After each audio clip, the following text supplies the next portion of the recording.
Hello students,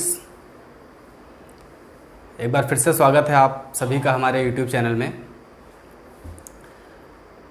dear students, last class में मैं आपसे रिएक्शन बैलेंसिंग पे डिस्कस कर रहा था। इक्वेशन बैलेंसिंग में मैंने आपको आयन इलेक्ट्रॉन मेथड से कैसे रिएक्शन को बैलेंस करना है ये बताया था। आज आपसे डिस्कस करेंगे कि ऑक्सीडेशन नंबर मेथड से कैसे रिएक्शन को बैलेंस करते हैं। तो आओ क्लास को स्टार्ट करते हैं। देखिए, सबसे पहले तो हमें पता होना चाहिए कि जो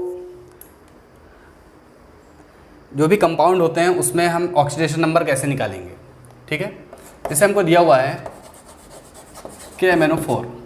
ठीक है, फॉर एग्जांपल हमें दिया हुआ है KMnO4। इसमें मुझसे पूछ लिया कि बताइए Mn की ऑक्सीडेशन नंबर कितनी है।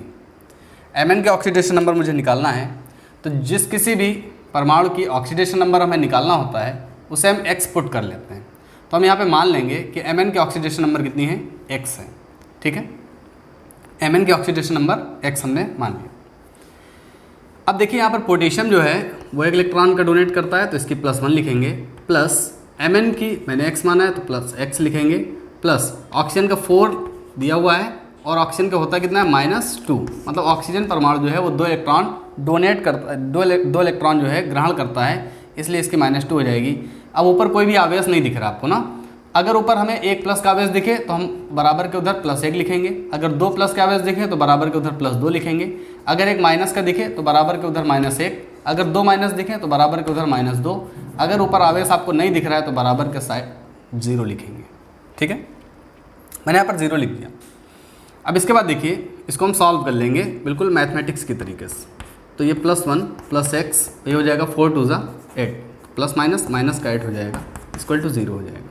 ठीक है, अब इसको इससे सब्ट्रैक्ट कर देंगे तो x -7 इक्वल टू 0 आ गया, तो x इक्वल टू आ गया +7। मतलब x हमने पुट किया था Mn की ऑक्सीडेशन नंबर, और Mn की ऑक्सीडेशन नंबर कितनी आ गई, +7 आ गई। ठीक है, इस तरीके से हम ऑक्सीडेशन नंबर जो है फाइंड करते हैं। किसी भी यौगिक में परमाणु के ऑक्सीडेशन नंबर इस तरीके से निकालते हैं। इस पर और भी एग्जाम्पल मैं आपको बता रहा हूँ। अगर हम और भी एग्जाम्पल देखें तो हम यहाँ पर H2SO3- इसका देख सकते हैं। ठीक है, तो इसमें सपोज कीजिए मुझसे पूछ लिया कि बताइए सल्फर की ऑक्सीडेशन नंबर कितनी है। ठीक है, तो अब यहाँ पे पुट कर देंगे कि सल्फर की ऑक्सीडेशन नंबर कितनी है, x है। अब ऑक्सीजन की 2 और +1, और सल्फर की x पुट करेंगे और +3 और ऑक्सीजन की -2। एक आवेश माइनस का लिखा हुआ है इसलिए बराबर के उधर -1 लिखेंगे। इसको सॉल्व करेंगे तो ये हो जाएगा 2 और ये +x -6 -1। इसको सॉल्व करेंगे तो -4 + x इक्वल टू -1। इसको उधर भेजेंगे तो यह आ जाएगा x इक्वल टू -1 + 4, और ये आ जाएगा x इक्वल टू +3। मतलब यहाँ पर जो सल्फ़र के ऑक्सीडेशन नंबर मैंने पुट किया था वो आ गई +3। ठीक है, इस बात को ध्यान रखिए। इस तरीके से ऑक्सीडेशन नंबर निकाल लेते हैं। एक बार फिर से देख लीजिए, यहाँ पर सल्फ़र के ऑक्सीडेशन नंबर मैंने पुट कर दी, कितनी, x पुट कर दी, और हाइड्रोजन के ऑक्सीडेशन नंबर यहाँ पर लिख दिया +1, तो ये हो गया 2। यहाँ पर 3 2 6 -6, इसको सब्ट्रैक्ट किया तो -4 आया, इसको उधर भेज दिया हमने, तो ये हो गया -1 + 4, और ये आ गया x इक्वल टू +3। ठीक है, इस तरीके से ऑक्सीडेशन नंबर फाइंड करते हैं। और भी अगर मैं एग्जांपल देखना चाहूँ तो और ऑक्सीडेशन नंबर यहाँ पे मैं लिख सकता हूँ। इसे लिख दूँ K2Cr2O7। ठीक है, यहाँ पर मुझसे पूछ लिया कि Cr की ऑक्सीडेशन नंबर कितनी है, मतलब क्रोमियम की ऑक्सीडेशन नंबर कितनी है। तो मैं यहाँ पुट कर दूंगा कि क्रोमियम की ऑक्सीडेशन नंबर कितनी है, x है।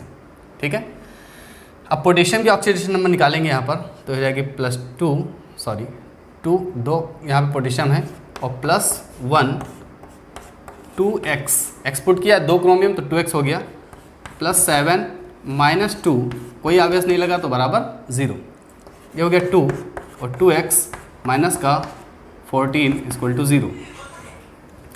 ये हो गया 2x माइनस का 12 equal to 0, x equal to हो गया प्लस का 12 और अपॉन 2 क्या कर देंगे, नीचे भेज देंगे, डिवाइड कर देंगे 6, तो x इक्वल टू कितना आ गया, +6।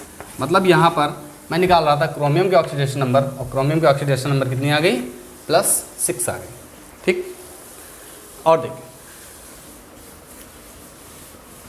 अगर और भी ऑक्सीडेशन नंबर मैं देखना चाहूँ तो यहाँ पर देख सकता हूँ, आप लिख दें HNO3। ठीक है, ये लिख दिया मैंने HNO3 नाइट्रिक अम्ल। इसमें अगर मुझसे पूछ ले कि नाइट्रोजन की ऑक्सीडेशन नंबर कितनी है, तो मैं यहाँ पुट कर दूंगा कि नाइट्रोजन की ऑक्सीडेशन नंबर कितनी है, X है। ठीक है, नाइट्रोजन की ऑक्सीडेशन नंबर निकालेंगे यहाँ पर, तो हाइड्रोजन की कितनी, +1, यहाँ पे नाइट्रोजन की पुट कर देंगे X, और +3 -2, कोई आवेश नहीं तो 0, +1 + x माइनस का 6 = 0। इसको सॉल्व कर लिया, 3 2 6, इसको सब्ट्रैक्ट कर लेंगे तो आ जाएगा x - 5 = 0, x = आ जाएगा +5। ठीक है, मतलब मैंने यहाँ पे पुट किया था कि नाइट्रोजन की ऑक्सीडेशन नंबर कितनी है, 5 है, तो यहाँ पर ऑक्सीडेशन नंबर कितनी आ गई, 5 आ गई। ठीक है, तो इस तरीके से हम ऑक्सीडेशन नंबर जो है निकाल सकते हैं। मैंने कुछ एग्जाम्पल बताया, कुछ यौगिक में कुछ परमाणु की ऑक्सीकरण संख्या निकाल के बताया आपको, और भी बहुत सारे ऑक्सीकरण संख्या आप इस तरीके से निकाल सकते हैं। एक प्रकार की ऑक्सीकरण संख्या, अगर कोई यौगिक 2 परमाणु वाला है तो उसकी ऑक्सीकरण संख्या निकालना बहुत ही आसान होता है। जैसे यहाँ पर लिखा हुआ है H2O2 हाइड्रोजन परऑक्साइड, इसमें अगर आपसे पूछ ले ऑक्सीकरण संख्या तो इसमें कुछ नहीं निकालना है, आपको सिर्फ विपरीत परमाणु की ऑक्सीकरण संख्या को बता देना है। जैसे यहाँ पर लिखा हुआ है H2O2, तो यहाँ पर पूछे हाइड्रोजन की ऑक्सीकरण संख्या, तो यहाँ पर देखिए ऑक्सीजन कितने हैं, 2, तो आप बताओगे 2, और ऑक्सीजन की पूछे तो इसकी बताओगे तो बताओगे -2। इस तरीके से लिखा हुआ है H2O। इसमें पूछे अगर हाइड्रोजन की ऑक्सीकरण संख्या, तो यहाँ पर 1 लिखा हुआ ना, तो +1, अगर ऑक्सीजन के पूछे तो यहाँ पर -2। ठीक है, तो अगर कोई परमाणु, अगर कोई यौगिक 2 परमाणुविक है तो उसकी ऑक्सीकरण संख्या विपरीत परमाणुओं की संख्या को बता देते हैं। तो ये मैंने बात की आपसे।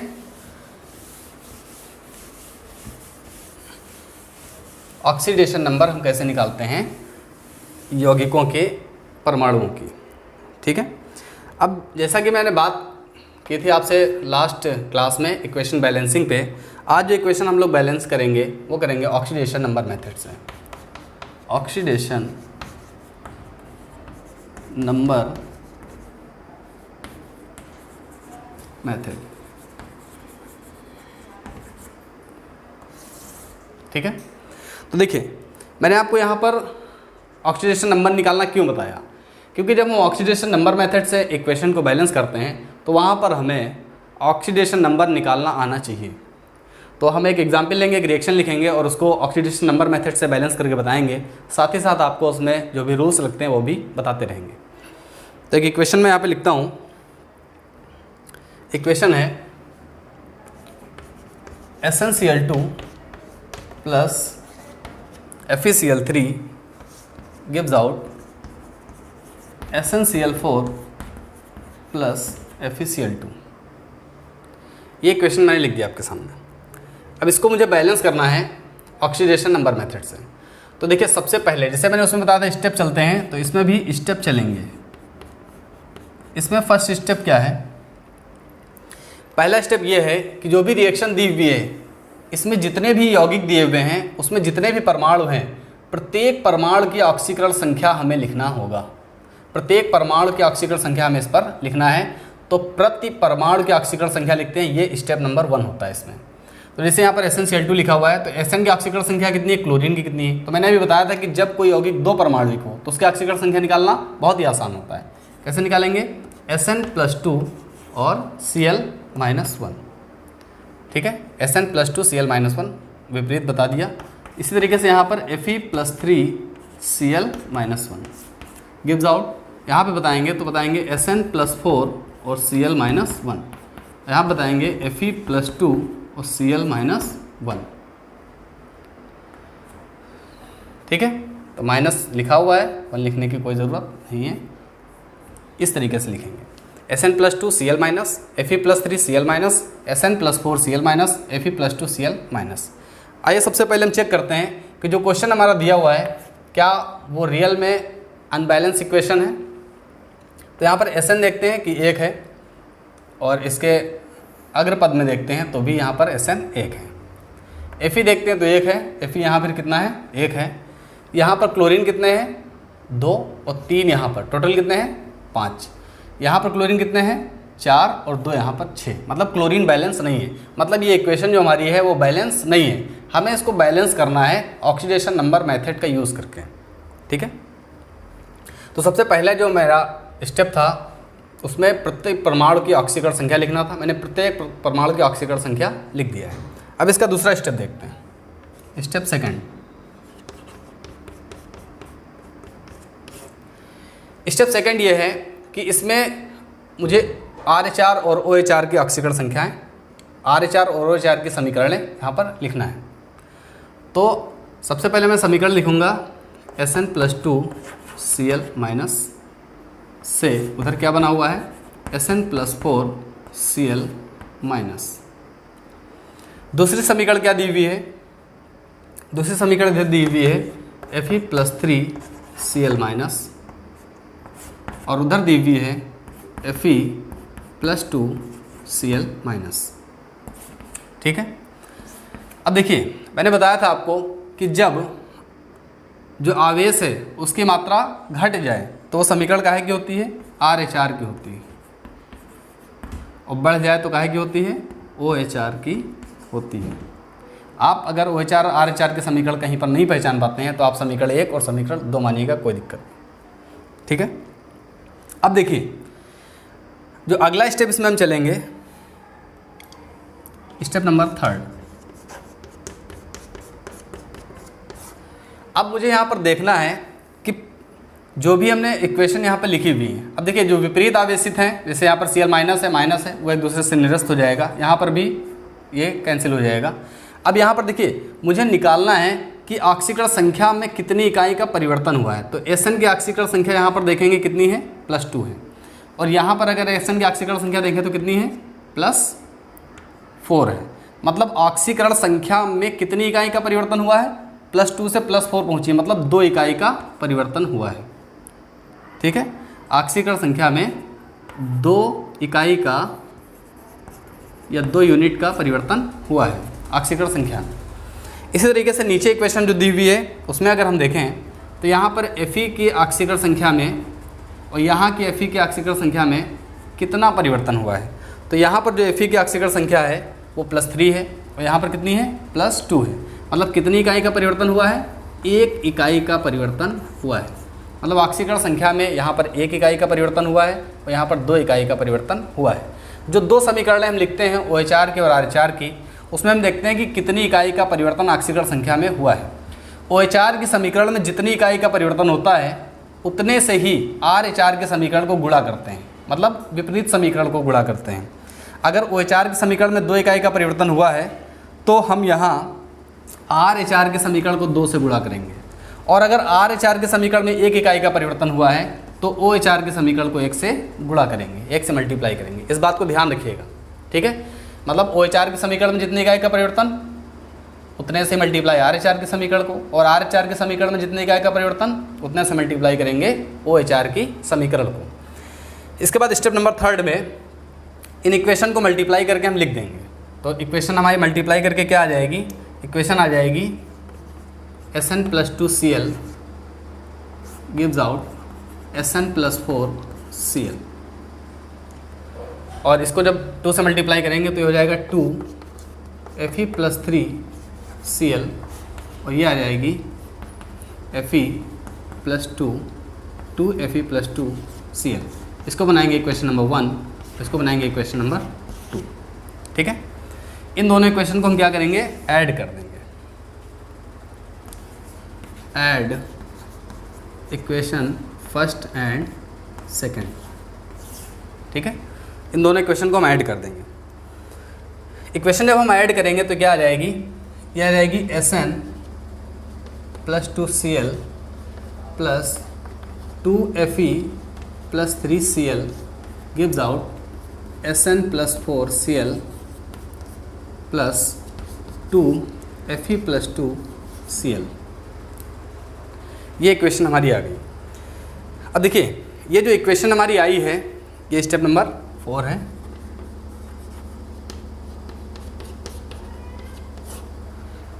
ये इक्वेशन नंबर 4 है। अब इक्वेशन नंबर 4 जो मुझे मिली है, यहाँ पर हम अगर देखें तो ये इक्वेशन जो है ये आयनिक रूप में, जबकि हमारा जो क्वेश्चन था वो किस रूप में था, आणविक रूप में था। तो इस इक्वेशन को हम क्या करेंगे, आणविक रूप में बदलेंगे। इस इक्वेशन को हम आणविक रूप में चेंज करेंगे। तो आणविक रूप में जब इसको हम चेंज करेंगे, जैसे मैंने आयनिक रूप से आणविक रूप से आयनिक रूप में बदला था, वैसे ही आयनिक रूप से आणविक रूप में इसको फिर से चेंज कर देंगे। ठीक है, तो इसको लिखेंगे तो ये हो जाएगा SnCl2 + 2 FeCl3 gives out SnCl4 + 2 FeCl2।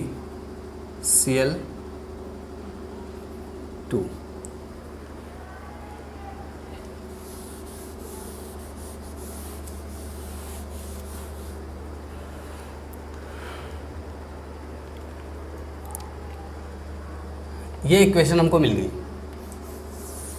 तो इस इक्वेशन को मैंने आयनिक रूप से आणविक रूप में बदल लिया है। स्टेप नंबर 4 में मैंने इक्वेशन को ऐड किया था, और स्टेप नंबर 5 जो मेरा है उसमें मैंने इक्वेशन को फिर से आणविक रूप में किया है। तो ये समीकरण 2 मैंने बनाई थी, इसको समीकरण 3 बना दिया। तो ये जो समीकरण 4 आई है, ये जो समीकरण 4 हमको मिली है यहाँ पर, समीकरण 4 जो है वो ऑक्सीडेशन नंबर मेथड से इक्वेशन बैलेंस मिली है हमको। मतलब ऑक्सीडेशन नंबर मेथड से बैलेंस इक्वेशन है इक्वेशन नंबर 4। एक बार फिर से इसको देख लेते हैं। सबसे पहले स्टेप में मैंने प्रति परमाणु की ऑक्सीकरण संख्या को लिखा है। दूसरे स्टेप में मैंने RH और OH के समीकरण को लिखा है। तीसरे स्टेप में मैंने जो है इनके समीकरण में देखा है कि कितनी इकाई का ऑक्सीडेशन नंबर का परिवर्तन हो रहा है। फिर उसके बाद स्टेप में जितनी इकाई का परिवर्तन हो रहा है उसको मैंने विपरीत समीकरण को मल्टीप्लाई किया है। उसके बाद स्टेप 4 में मैंने दोनों इक्वेशन को ऐड किया है, और स्टेप 5 में मैंने समीकरण को आयनिक रूप से आणविक रूप में बदला है। तो जैसे समीकरण मेरी थी, मैंने उसी फॉर्म में, आणविक फॉर्म में ही इक्वेशन बैलेंस प्राप्त की है। तो ये देखते हैं कि क्या रियल में इक्वेशन बैलेंस है। स्टेप जो मैंने इक्वेशन नंबर 4 प्राप्त की है, तो देखते हैं कि क्या वो इक्वेशन बैलेंस है। तो यहाँ पर देखते हैं Sn कितना है, 1 है। यहाँ पर Sn कितना है, 1 है। यहाँ पर देखते हैं Fe कितना है, 2। यहाँ पर Fe कितना है, 2। यहाँ पर देखते हैं क्लोरीन कितने हैं, तो 2 और 3 दूना 6, 6 और 2 8 है। यहाँ पर देखते हैं कितने, 4 और 2 दूना 4, 4 4 8 है। मतलब इक्वेशन में Sn, Fe, Cl सब बैलेंस हैं। मतलब ये इक्वेशन बैलेंस हमको प्राप्त हुई है किस मेथड से, ऑक्सीडेशन नंबर मेथड से। ठीक है, तो ये था ऑक्सीडेशन नंबर मेथड।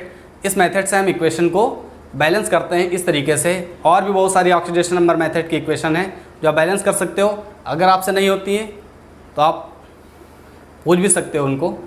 आप प्रैक्टिस कीजिए, इक्वेशन बैलेंस हो जाएगी। रूल यही लगेगा, थोड़ा बहुत इक्वेशन अलग डिफरेंट होती हैं, बाकी मेहनत करते रहिए, आप पढ़ाई करते रहिए।